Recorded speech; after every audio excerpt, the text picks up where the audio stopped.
Welcome to the show. We're a little late today. We're laughing about a whole bunch of things, but I apologize for being a bit late. It's my fault. I just thought it was much earlier, and I was working away at something, looked up, and there it was, 2 p.m. Olga Lautman is here. This is the Trump Tyranny Tracker for September the 9th. It's Tuesday, September the 9th. We're looking at yesterday, which was day 232 in the Trump Yeah. administration. And there's a lot of authoritarian creep in our news today, which we'll go through today's show. Olga, how are you doing just to start us off here today? Good. Chugging away. How are you? I'm good. I'm a little overwhelmed by all the Epstein news, but there's a lot to cover, and that keeps me busy, and that's good news. At Let's least we know the photo exists. So there you Wow, go. yeah, I mean You that's quite know, interesting. The whole book is kind of fascinating. At 3 o'clock, Dean and I are actually going to do a special report. We're going to go through page by page of the entire book and look at all the different things in it, because it's not just that one page that's interesting. There's yeah. so much else in there that's fascinating. But to the Trump Tyranny Tracker for today, Kenneth Weinstein, a Hudson Institute conservative and former Trump ambassador nominee, has been named CBS News ombudsman after Paramount's merger with Skydance. This is concerning because the position was created under regulatory pressure following Trump's $20 billion lawsuit against CBS, which it settled for $16 million. It isn't about improving journalism standard. It's about installing political oversight in the newsrooms. And along with the other rumored, appointment of a CBS News president in Barry Weiss, this is a fundamental change to CBS News. Yeah, and the troubling part is that you see again Trump using our agencies that we're paying for, um, to how you call it, pressure media, to launch these bullshit, basically lawsuits against them and to try to take control of the media.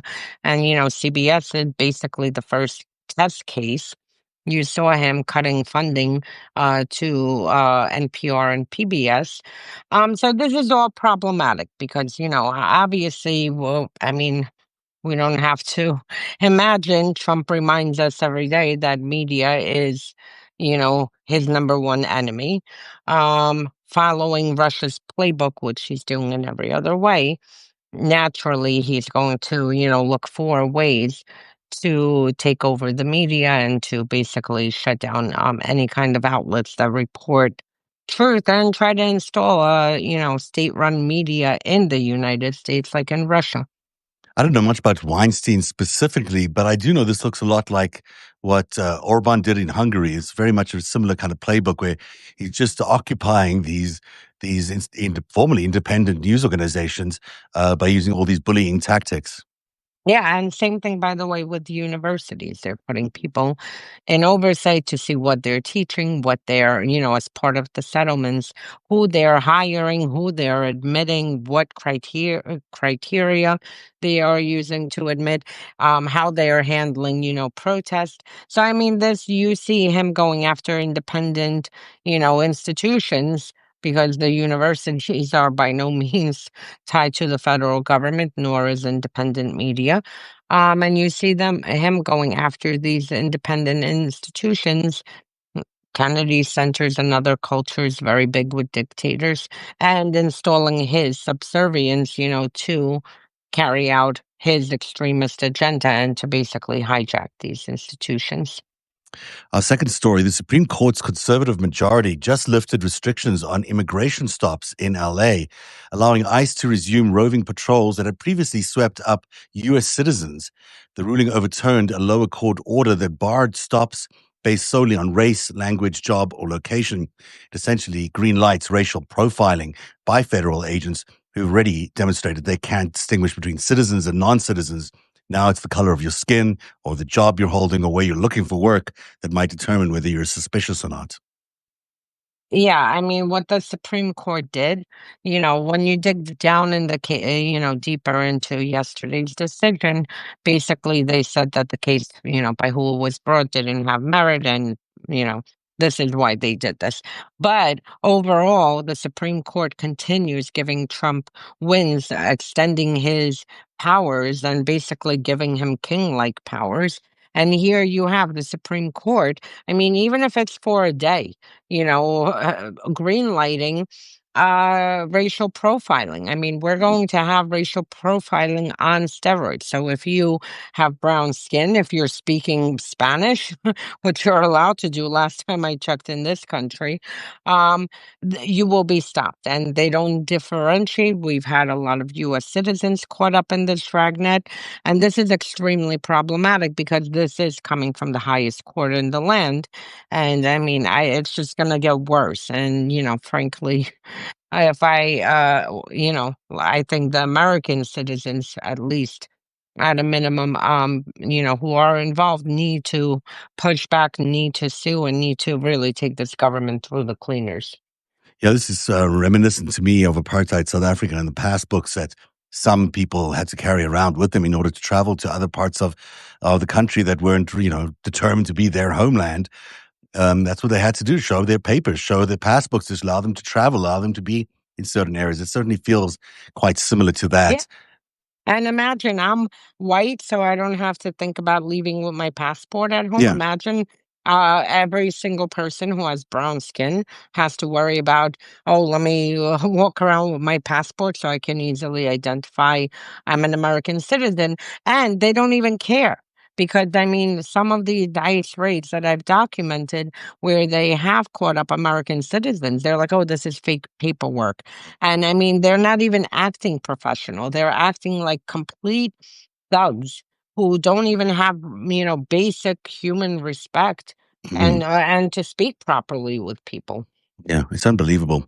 Our third story: Trump and his allies are advancing what they're calling Project 2026, a comprehensive voter suppression agenda. They're demanding proof of citizenship to register, restricting mail ballots, exploiting uncertified voting machines, and pressing GOP states to gerrymander mid-decade. Simultaneously, they're weaponizing the federal power by gutting CISA and DOJ voting rights enforcement and floating emergency powers to police elections. So that last bit is quite concerning. They're floating emergency powers, but all of it combined doesn't augur well for next year's elections.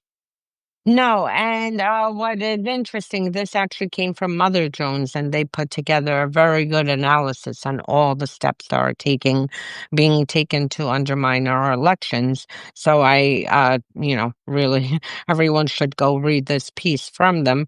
Um, and it is extremely concerning because we're seeing him taking every single step to undermine next year's election, then try to rig it. I mean, from the man from 2015 who said if he didn't win, elections are rigged. The one, as with everything else, projecting something that he wants to do. So we are going to have to really, really push back.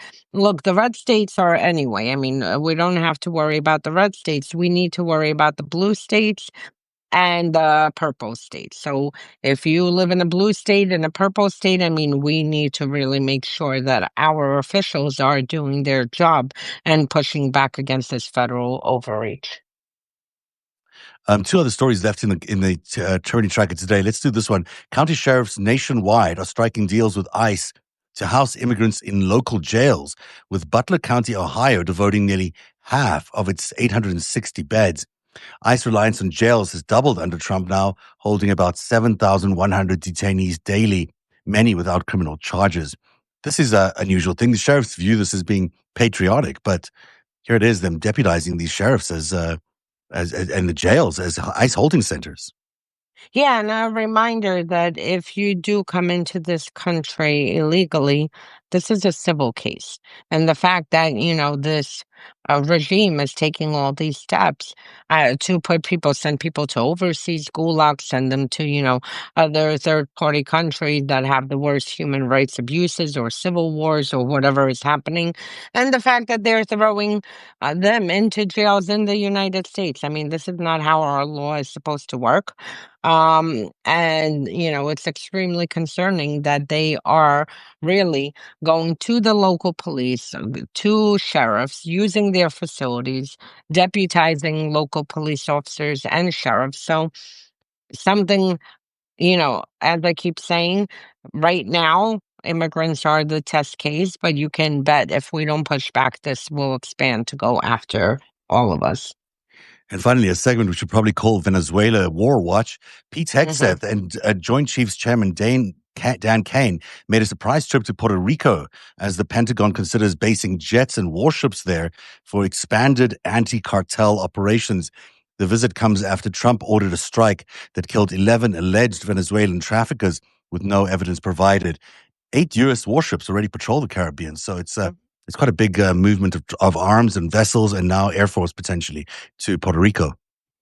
Yeah, so I have been documenting with things to the tracker, and we discussed it a few weeks ago. I'm like, I Mhm. don't think this is, for an anti cartel operation because I mean the amount of firepower that is being moved into the region. I mean, I watch enough Russian, buildup of military invasions to know that this is definitely not for cartels. And you see more and more provocative moves being made, including the U.S., you know, without evidence, carrying out summary executions. I mean, again, we went on about this last week. If you suspect there's a boat that is transporting drugs. First of all, that boat that they said, that it was going to Trinidad, then they changed their mind and they said it's coming to the US.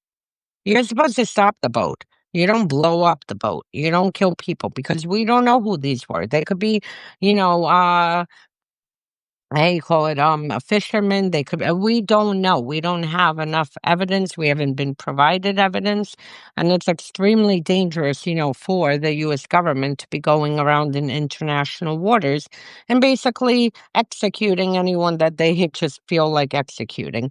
And then on top of it, I'm beyond like mind blown that our media is completely not focusing on this because you have the far right media in a concerted effort, and they're literally using identical tactics to Russia, laying the groundwork for an invasion and operations and regime change in Venezuela.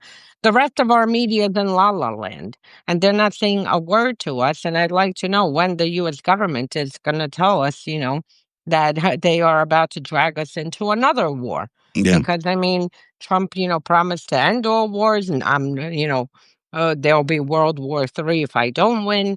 And here you have him literally, basically taking preparations for either an invasion into Venezuela or, a regime change. And I think really the American people should know that this is what is happening. Yeah, and war is the kind of thing that can really improve your favorability ratings if it's successful. And we should note that Venezuela is got ties to Russia, it's got ties to the Kremlin. So, this could be one of those wars that more theater, but still war, but it's theater war, in order to make Trump look better, ultimately, and to gain some sort of victory. I mean, there's something in that, I think.